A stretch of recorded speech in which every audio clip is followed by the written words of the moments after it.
Sister-in-law? No way. She's just too filthy for me. A bedridden woman in need of care? She's worthless, isn't she? I heard those words, but I'm not a woman capable of staying calm or a tolerant mother-in-law who understands. On the contrary, I am determined to expose this person for everything she is in memory of my deceased daughter and make her face her own hell. That's what I thought fiercely. My name is Olivia. When I was in my 30s, I couldn't eat oily or rich meat dishes anymore. But now that I'm 60, I can enjoy red meat more than I did when I was younger. I thought it was a bit unhealthy, but it seems there are doctors who recommend steak for breakfast after the age of 65. Since I've lost a little weight due to aging, maybe I should start a steak lifestyle for my morning routine? Just thinking about it sounds like a good life. Now I'm trying to consume more calories, unlike in my 50s when I was avoiding intake to live longer. After my husband Georgie passed away, my eldest son Tim and his wife Emily moved in with me. They were concerned about my lifestyle, and Tim suggested that living together would be good. Until Georgie passed away, we had been caring for our bedridden daughter Katty. Caring for Katty with cerebral palsy was almost a full-time job. Even a single unattended piece of film could be life-threatening for her. Therefore, we took turns in caring for her. If I went out for shopping, Georgie would look after her. After Georgie's death, I considered asking for caregiving services, but financially, it wasn't feasible, and I wanted to take care of Katty myself as much as possible. Understanding this, "Then I'll live with Mom and take care of Katty," Tim said. When Tim was a child, he was mocked by classmates for having a paralyzed sister, but he never denied Katty. Instead, he was upset that others couldn't see how hard she was trying to live her life.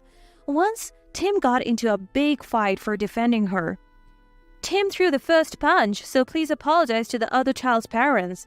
And I was called to school to apologize because I thought it was unfair, but I understood Tim's feelings. I'll never forget the tears of frustration he shed that day.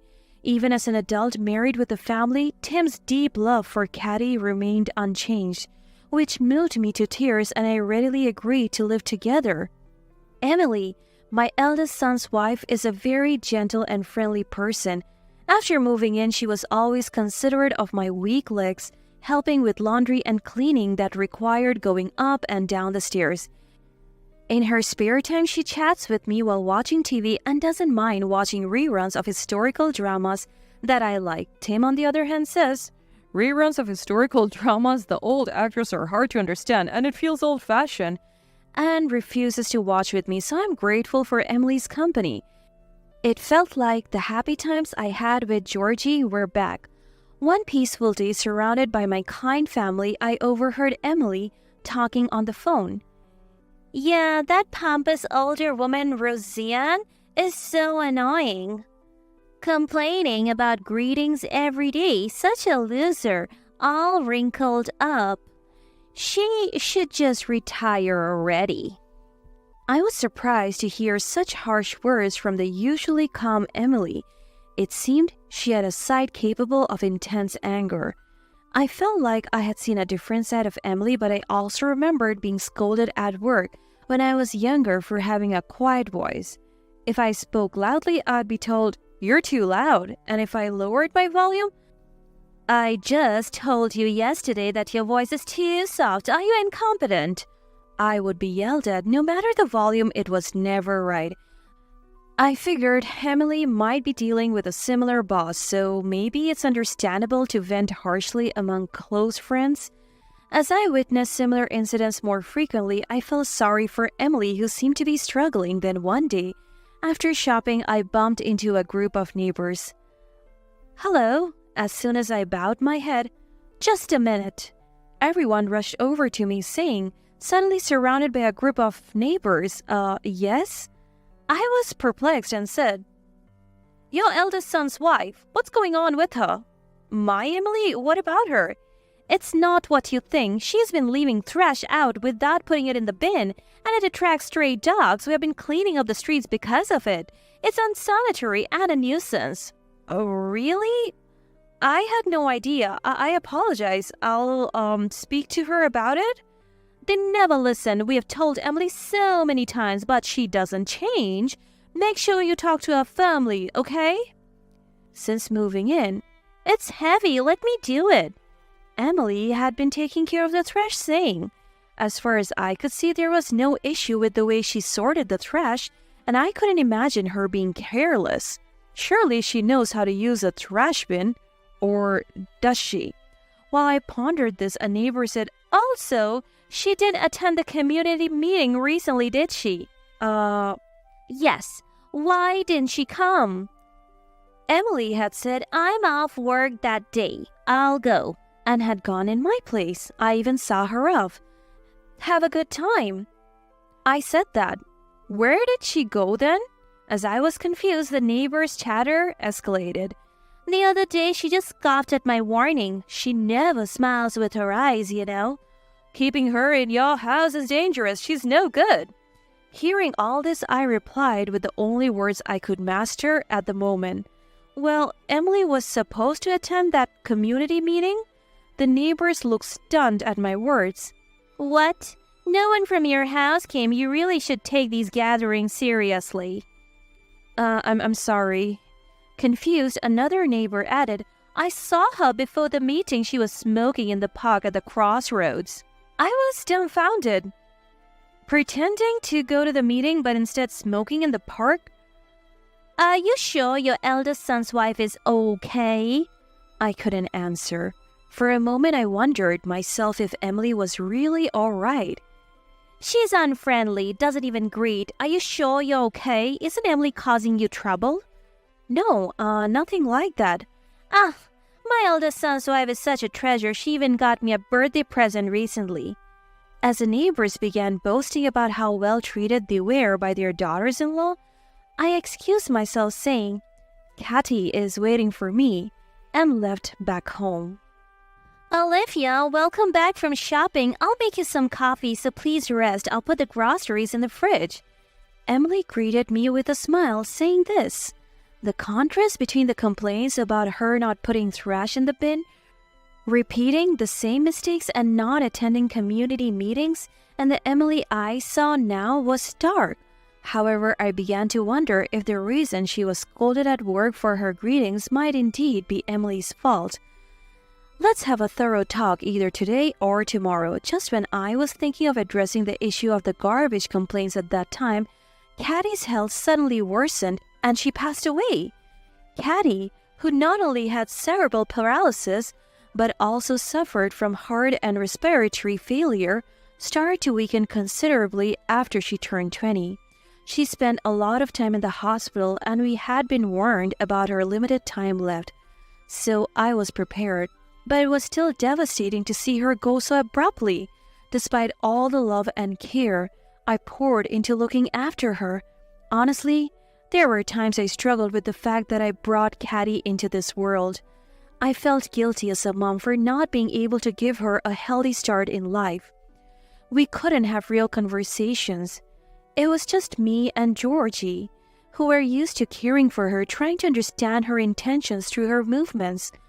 I'm not even sure if we were able to fulfill what Katy truly wanted. She must have had many more desires of her own. Living with her was full of struggles and pain, but there was just as much happiness. And now, to lose Katy after Georgie? Since Katy was born, my life has been all about taking care of her, but how am I supposed to live now without her? I can't even remember what life was like before Katy.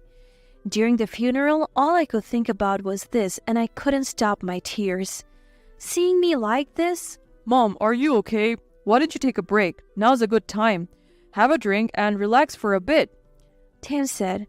I realized I hadn't eaten much since Katy was hospitalized, right up to the funeral. Same with drinks. Strangely, I had no desire for them, almost as if my own biological functions had given up on living.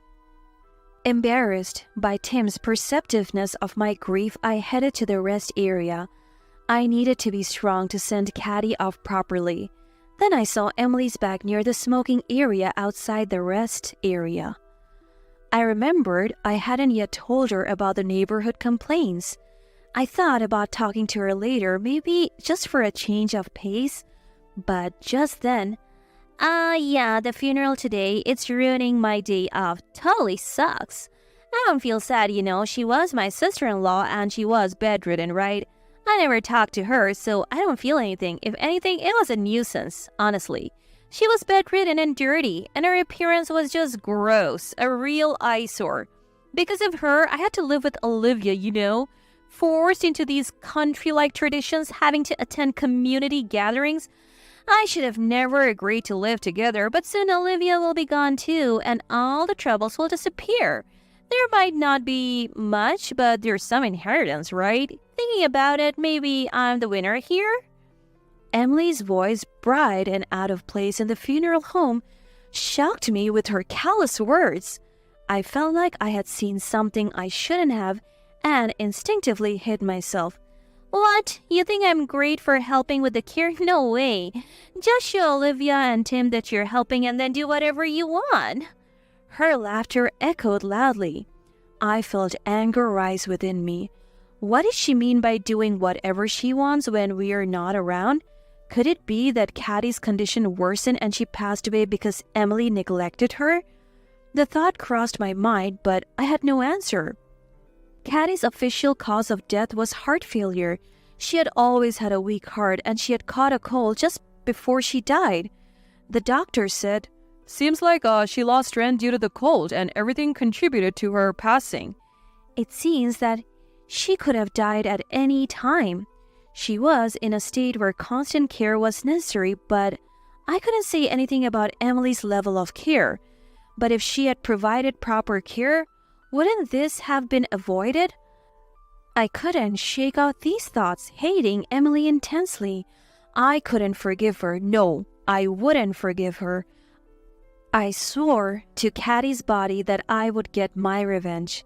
A month later, I continued to interact with Emily as usual on the surface. I couldn't risk being suspected if I was planning my revenge. When I lightly mentioned the garbage issue, "I didn't know how to use the box," Emily responded with an apologetic face. This liar! At that time, I acted as an understanding mother-in-law and said, "Oh, is that so? Then it can't be helped. Just be careful from now on." But today was the last day I would forgive Emily's action with a smile. That afternoon, "Olivia, what is this?" Emily burst into the house, breathless and holding a voice recorder in her right hand. I greeted her with a smile. "Oh, what's wrong? You're home early today." "Whose fault do you think? Why is there a voice recorder in my Tupperware?"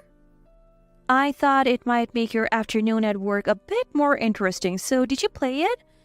"I did. I find something like that. Of course, I'm going to be curious about the recording." Emily, pale and raising her voice, got a simple, "I see," from me. I secretly grinned. For the past month, since Caddy passed away, I have nothing to do without Caddy's care, so I would like to make lunch. I said preparing lunch for Tim and Emily. Until now, I always gave Emily normal lunches, but today, I hid a voice recorder inside an empty Tupperware. I carefully lined it with styrofoam so it wouldn't make a rattling noise when moved, giving the Tupperware a convincing weight. Emily suspected nothing, took her usual lunch to work as always. I had set the voice recorder so that upon pressing play, it would immediately start with, "Boss, you really stink," followed by Emily laughing loudly and joyfully. This was to make sure others would ask what was that, even if Emily stopped the playback immediately. As expected, Emily stopped the playback right away, but not before her boss, who was right behind her, heard the crucial part. The recorder was confiscated and everything was played back on the spot, just as I planned. "When did you record this? Me complaining about my superiors?"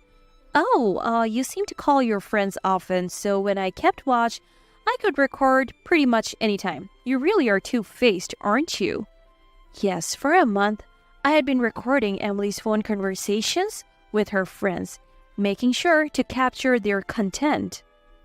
As it was a secret from Tim, The number of recordings was limited, especially when Emily took weekdays off, but thanks to her lengthy, nasty gossip sessions, even one call provided plenty of material. I chose a recording from when Emily was most heated and ranting for her lunch Tupperware.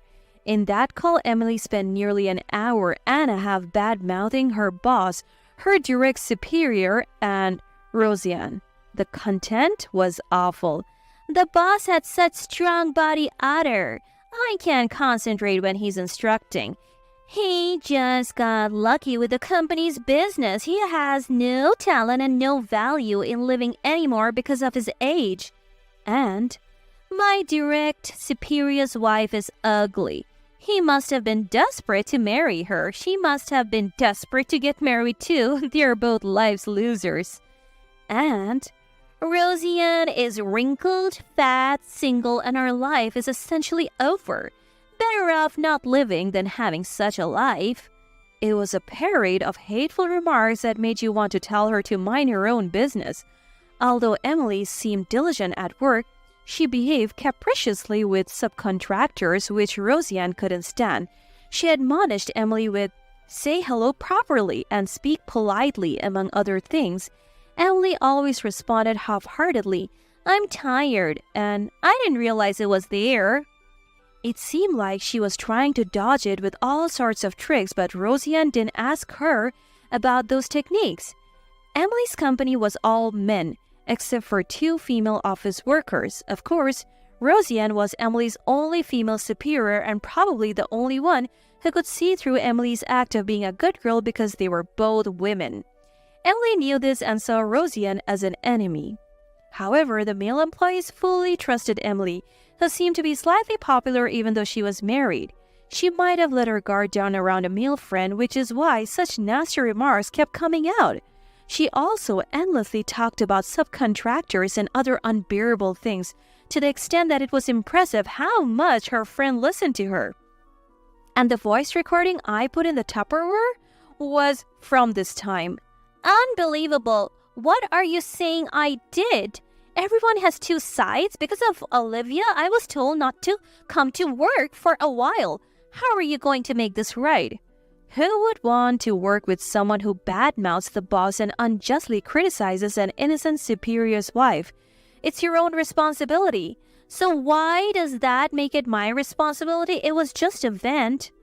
Oh, that's what you did at Caddy's funeral, talking to your friends about how your sister-in-law was dirty and disgusting and a nuisance, right?